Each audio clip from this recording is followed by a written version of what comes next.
Doc Ryan, Expedition 44.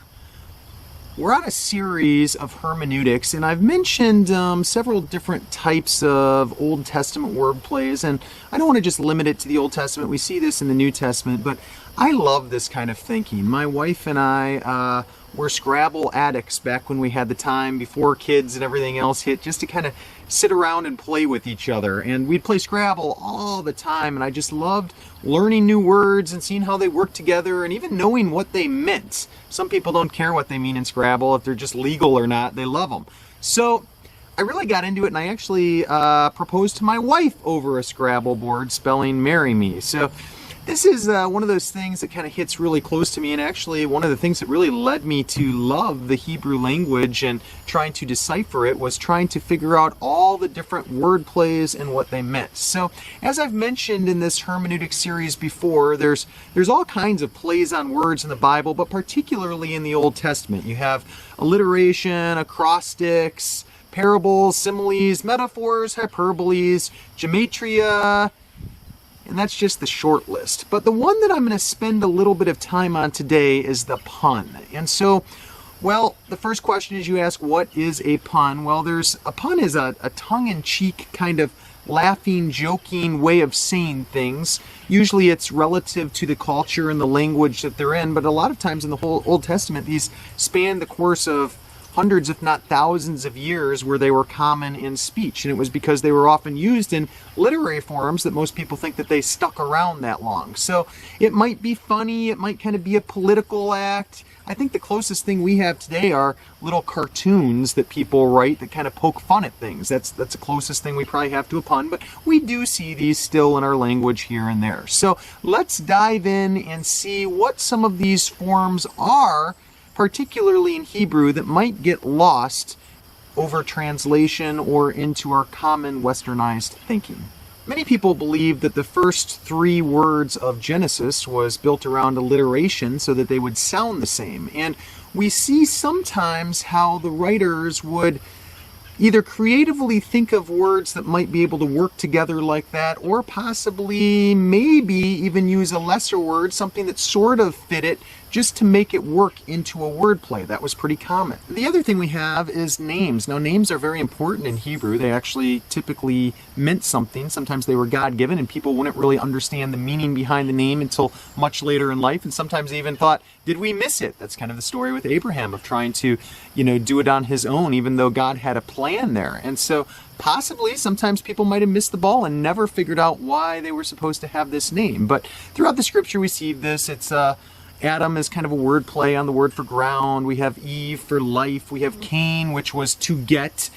Even Yeshua is a play on the words for deliverance and salvation. So we see this over and over throughout Scripture, how these names, both in Hebrew and then even in Greek, have significance, and it's part of the wordplay of the Bible. Now, the Bible uses some pretty complex ways of doing that. So you might remember that Isaac was named, and his name kind of means laughter, but it's even more than that. There's kind of a sense of onomatopoeia here, which is where the word itself might actually mean laughter in its very source. And it meant it not just from one perspective, but from a couple perspectives. It would take me about 45 minutes to go through and really kind of show the whole story of Abraham and Isaac and how many references there are to simply this name. It's kind of amazing how it's all woven and sewn together. And I could show you that in the Hebrew language, and I think by the end of a 45-minute study, you would be pretty blown away there. But there's others that have done that. If you Google it, you'll probably figure out what I mean. And it's hard to do on a video because so much of it is linguistically needed to actually see the Hebrew spelling and how it is derived from different roots and works together and things like that. Now, the Bible is really quite creative here, and there's a couple places, kind of my pet peeve is the word literal. Like, what is literal according to the culture it was written in and everything else? Like, whenever somebody says that, I just want to throw something at them. But let me give you an example. This is Judges 9. Judges 9, when a man named Gal-Bed strolls into the city of Shechem. Now, when I say his name, you hear the reiteration. It sounds a little bit funny there. So what it means is loathsome son of a slave. Now, I kind of laugh about that because what mom would actually name their son that? Like, I don't think anybody would have. There's nothing that suggests God gave him that name. So this is kind of a tongue-in-cheek moment. Like, I highly doubt in the Bible that's his real name, yet that's what we're given. Are you following me here? Now, I kind of chose this because this is one that over video I think I can kind of explain and you can figure out. So there's a couple of Hebrew words here. The first one in English we're going to spell G-A-A-L. That's part of his name. And then there's another one, G-O-E-L. Now that one you might remember from my Ruth series. That's the word for Redeemer. We used it in Ruth for Kinsman Redeemer. And so it's kind of interesting. You see that they would use this word which that kind of the opposite is loathsome. Like they're making fun of this idea of being Redeemer. But you see in Hebrew they're only one off. And remember, in Hebrew, only consonants were used. So therefore, G-A-A-L and G-O-E-L, they sound similar in English, but they're really similar in Hebrew, just one off. And so there's this great word play going on here that really, unless you know Hebrew, you don't get. And, you know, I read this many times before I knew Hebrew, and then all of a sudden we're reading Hebrew in one of my Hebrew classes, and I just start laughing because I finally get it.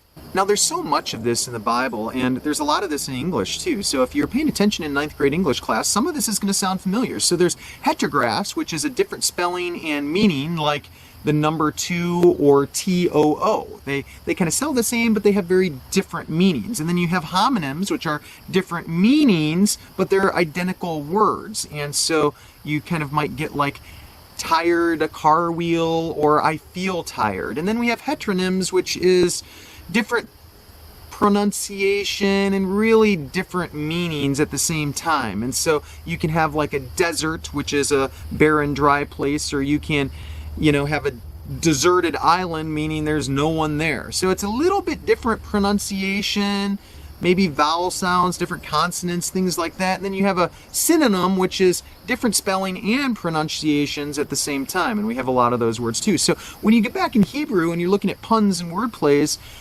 all of these things are going to still be part of their language in the same way that they're part of English. Yet in English, we just kind of get these most of the time. Sometimes we don't.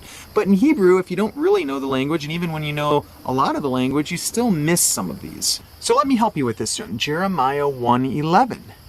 Jeremiah and God are kind of having a conversation, and God says to Jeremiah, "What do you see?" And the young prophet responds, "I see a branch of an almond tree." And the Lord responds back, "I am watching over my word to perform it."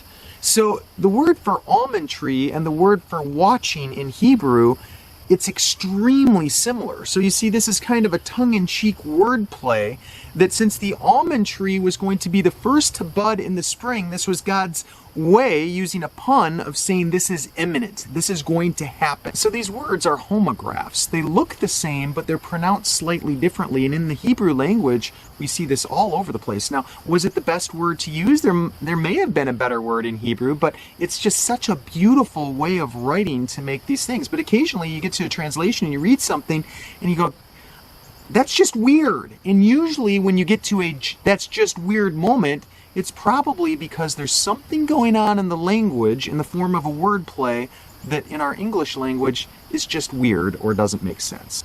All right, so I think I have time for one more. So this one's kind of fun. I live with 4 little boys, and whenever somebody says poop or fart or fat, it's just a great joke. And so this is kind of very reminiscent of one of those great jokes in the Bible. The New Testament says we're to be like children. I'm not sure that's what it's talking about, but still, this is a fun fact in our family. So if you flip to 1 Samuel, the first 4 chapters, we learn a little bit about Eli. And Eli was overweight, and he has sons, and they are kind of taking the food and eating it and becoming heavy. And the Lord kind of shows his displeasure here.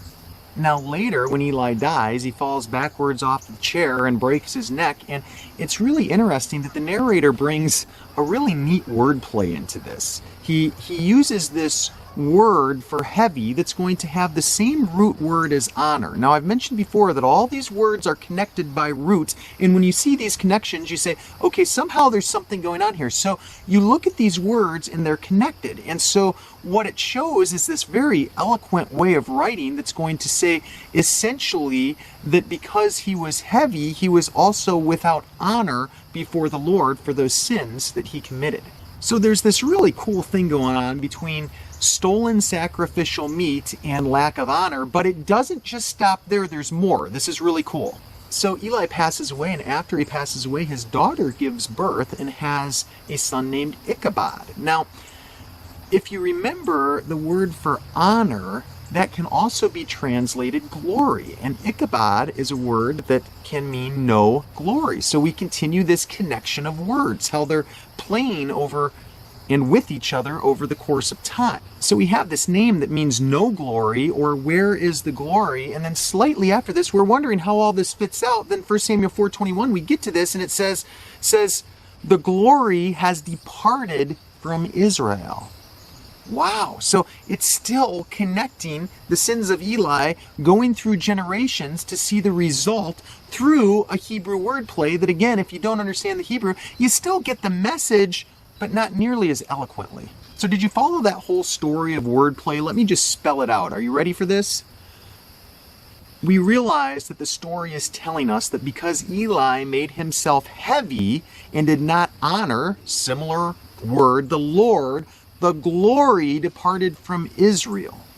Pretty neat, huh? How that's all fit together over the course of time. Now, if you're interested in more things like this, they are all over the Bible. In fact, I can't even keep track of all of them, but a gentleman by the name of Randy McCracken wrote a book about portraits of the Bible, and he goes through a whole bunch of these, not just the ones I just mentioned, but many besides that. It's an excellent read. So if this is something you're into, I'd encourage you to go that way, but also tune into some of the other videos. I'm constantly bringing out these puns and word plays throughout the Bible and trying to go through the language when I see something like this that is relevant. Now, most of them are just kind of tongue-in-cheek, laughing ways of saying something, but occasionally they do dive into some pretty significant theology.